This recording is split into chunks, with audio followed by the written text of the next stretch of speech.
what's going on today, kids? We got a special bonus book haul. All Avallone. It's an all Avallone book haul.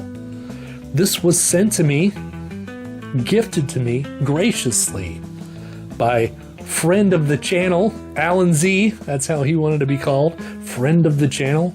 He's very much is. We have great conversations about made-for-TV movies and the Fat Boys. All kinds of great stuff.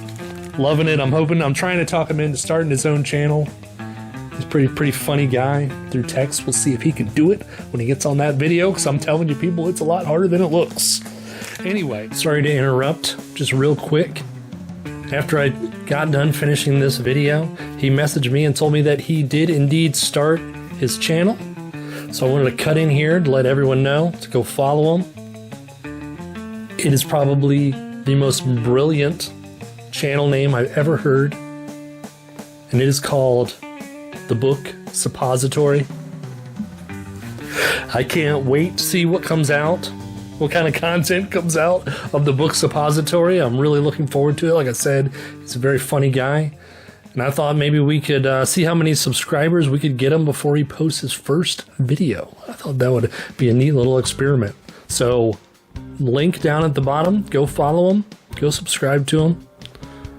And now back to this book haul. I have stated before that I liked Michael Avallone in videos, so this is probably all crinkling into your face, huh? Let's set it down. All right, so yeah, let's just get started. We got a bunch of the Ed Noon series. So here we go. This is The Horrible Man, Ed Noon, The Horrible Man. These are not in order, and I don't know anything about them. We're just going to enjoy the covers. Ed Noon, The Tall Dolores. Ed Noon is Michael Avallone's private detective character for Private Eye August. Shout out, Jim, Mystery Man. Ed Noon, The X-Rated Corpse. That's probably where I'll start. The Last Tango with Paris. Her name was Paris, Violet Paris. She was the hottest thing in Hollywood, the girl who could do anything on the screen and look great doing it. Critics loved her, audiences adored her, and as far as Ed Noon was concerned, she could do no wrong. And then, yeah, I guess something happens to her. There is a hunter stalking a behind-the-screen jungle of perverted lust and unbridled passion. Unbridled enthusiasm. We got The Flowered Corpse. Kill her, you'll like it. Death Lust. Why are we want to kill her? The killer called himself the Gingerbread Man, and his speciality was slicing strippers. He was working his way through the who's who of flesh peddlers like a hungry moth eating its way through a new suit until it came to Ada Ven's turn. So as you can see, it's very colorful. Michael Avallone called himself the king of the paperbacks. London, Bloody London. Probably written in 1970 would be my guess. We got The Living Bomb. Ed Noon blows his cool in a red-hot caper featuring an atomic chick and a multi-megathon menace. Oh, here's a saucy one. The Hot Body. The Wild, Wild Widow. Ed Noon strips for action in a tangle with a beautiful nude and naked violence. We like naked violence. We got the Fat Death. The Fat Death, people.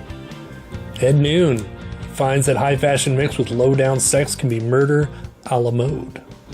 Ed Noon, The Alarming Clock. Wake me when it's time for murder. That's fun. All right, so I think, there might be more Ed Noons, I don't know. So here we got a Belmont, The Main Attraction. So this is a movie novelization. I've never seen the movie. It has starring Pat Boone and Nancy Kwan, an adult sex triangle that could only happen in Italy. All right, what's up? Here's another Ed Noon, but it's a different era. A Permastar publisher. The Spitting Image. It's like some Double Trouble, some Haley Mills. Was Haley Mills? What the fuck? That was Double Trouble, right? I don't remember. There was money enough for both, but one of them was slightly greedy. The Splitting Image. The Crazy Mixed Up Corpse. Using a little slang of the era. The Crazy Mixed Up Corpse. These cats are crazy. There wasn't much on her body, but what was on her mind was murder. And that's an Ed Noon book. This is a non-Ed Noon. Missing by Michael Avallone. The nation's in a panic. The military's ready to move. The president-elect is missing. Honestly, I wouldn't mind. I really wouldn't be in a panic myself, but it was a different era. RWS is missing just hours before his inauguration. A shocked nation ponders the power vacuum. Who can take his place? The outgoing president, he's weary and ill. The vice president, a loser with a wife who bullies him from the bedroom. The Veep-elect, a cowboy clown, picked to draw the Southern vote. Wow, how many people can you offend on the back of this book? Will the military move in now that nobody's minding the store? Panic takes over the country and suspicion runs wild in the bars and beds of Washington. Here's Michael Avallone dealing a trick hand of down-to-earth politics, frightening possibilities, and playing it with a deadly twist. Sounds awesome. Michael Avallone, The Girls in Television. I like that cover. I like that pink. Look at that. That's something you don't see too often. That pink font. What is this one? They sought power and pleasure with a dedication worthy of an Emmy. Yeah, that's what it says. They lived in a world where love was as stale as yesterday's reruns and sex was tomorrow's commercial. So, I don't know. Is this some kind of smut? It says it's Ace, so I doubt it. I don't know what this is. We got a spy. We got an Espionage Avallone. The Doomsday Bag. The president's shadow is missing this time. Not the president-elect, but the president's shadow. Oh, this is an Ed Noon. That's an Ed Noon right there. Wait a minute, is Ed Noon a spy or a private detective? No, he's a private detective. Why does it say spy? A new spy to Mr. President suspense thriller. I need to get on it. I need to know these answers. What this is about. Assassins don't die in bed. This is an Ed Noon also. Assassins die on the street, not in the bed. Which one? A black-haired, tawny-limbed sex cat, her 300-pound judo master bodyguard, the alcoholic wife of a U.S. dignitary, the dignified dignitary of a stiff-collared courier, a cuddlesome American matron. Wow. I can't believe I read that correctly. That was word salad. That was word salad. Here's one that I have been wanting. I believe Roy Nugent wrote about this in the last episode of Paperback Fanatic, I believe. It's The Man from Avon. This was put out by Avon Books. And it's about a book salesman. And he's a paperback salesman on the road of scorching adventure. He's Larry McKnight, and even UFOs can't stop him. You guys definitely want to hear the back of this, right? It was a quiet New England village until flying saucers were spotted, and before Larry McKnight, the man from Avon, came to town. The government's most secret UFO investigator and Avon Books' top salesman was soon thrown into a wild, death-defying adventure. He stumbled across many dead bodies and a few very live and luscious ones. The nation's existence was at stake. Only one man could prevent disaster. He was the man from Avon. Look at that shit. This is top notch. This is want list. This is want list. Bookery. Item. Whatever. We got the February Doll Murders. This is another Ed Noon book. A Private detective becomes involved in a deadly espionage mission on the night the dolls begin to talk. So maybe he started off as a private detective and then they switched it over to espionage after James Bond was all the rage. The Bedroom Bolero.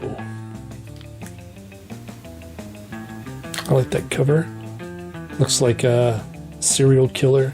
Looks like some serial killer thrillage. Each victim had died in a red room to the strains of Ravel's Bolero, and each victim had been a young girl. Yeah, maybe it is. Maybe it is serial killer stuff. Nice. Oh, here's a beacon. Sleazy, sleazy beacon. Lust at leisure. Meet Betty, the life of the suburban parties. Everyone knew Betty, the sex pot of the suburbs. An explosive story of a frigid woman who turned into a suburban menace. I think I've seen that movie. And a midwood also. How about that? Never love a call girl. Never fall in love with a call girl, people. Call for any dish. Irma Cavendish was a call girl, the best in the trade. They called her the dish. And her special menu for men was only the largest in town. There was something for every appetite, day or night. It sounds compelling. This one is Paperbacks Mystery? I don't know. Look at that. It says Bogey's Mystery up there in the corner. I don't know what that's about. High Noon at Midnight. Ed Noon is back after 15 years. Paperjacks. That's the name of the publisher. I don't know. I thought it was a movie novelization, but I guess not. Little Miss Murder. Death can be a ball, as Detective Ed Noon discovers when a sexy super spy starts throwing him her wild and wicked curves. Nice. Lust. Lust is no lady. Driving across the country to make the coast scene for a few weeks, I ran into some of the wildest action of my life. Like a beautiful woman staked to the desert to die while vultures hovered over her naked body, waiting to feast on her flesh. But that was only the beginning. Along the way was a hot little blonde they called Mary Lou. She was jailbait to me. Oh no, guys. Some strange cats hunting for gold, and the most fantastic woman of my life, Rita Riker. She almost made the whole thing worthwhile, except for one small detail. They were all out to kill me. Right, here's the last of them. And sex walks in. Vic Castle learned the hard way what happens when love walks out, and sex walks in. I don't know who Vic Castle is. It's a series character. Erotic wisdom of the career-hungry Angela Webb. I don't know. I do know we follow Vic from bed to bed. Violence in Velvet. This is more of like a classic signet crime book. Murder in a Broadway Penthouse. Here's another one that was on my want list. I couldn't believe this was in the box when I opened it. The Voodoo Murders. I actually, as soon as I seen it, I sent him a picture of my want list. I have a note on my phone of all the books that I actually am looking for. And I circled this one. I said, look what you did. Look what you did. And he said, I figured you would like it. So hell yeah, the Voodoo Murders. Death Dance Beside Her. God, this is amazing. This is amazing. There's something about a dame. Is this an Ed Noon story? Yep. Greatest mystery novel of the year. How about them? How about those apples? It's a bold statement. Killer on the Keys. Play it again, Gregory. Gregory the Great was the world's greatest violinist. Then he started playing second fiddle to murder at his concerts, and zing snapped the strings of Gregory's mind. That's awesome. Death dives deep. Lovely ladies in lethal love in a kingdom under the sea. What is this, Ed Noon sci-fi? Sexy sirens, submarine suspense, and a sinister plot to torpedo America. A red-hot assignment tossed in the lap of the president's top secret man, Detective Ed Noon. So, is he always working for the president, or is this something that happens later on? All you Ed Noon fans out there, what's the answer? What if I just sat down and just started reading them all? Didn't read any other books, just 20 Ed Noon books in a row. I would be an Ed Noon expert. Then we got a double, an ace double. The Case of the Violent Virgin. And then we got The Case of the Bouncing Betty. I don't know. I don't know what she jumped on one mattress too many. I don't know what a Betty means in this terminology, but when we were skaters, the girls that hung out with the skaters were called skate Betties, which I think is like the equivalent of being called a Deb to the juvenile delinquent gangs. So I don't know. Maybe that actually is probably where it started from, this era. The Betty. The Case of the Bouncing Betty. And last up we got Dead Game.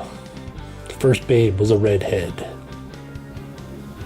It's another Ed Noon book. A couple of hours later in a Fleabag hotel, I was no longer guessing. I knew. There we have it, all the Michael Avallones. Thank you so much. Alan Z, friend of the channel. I'll be expecting to see your channel started any day now. And thanks to everyone else for watching. We're out of here.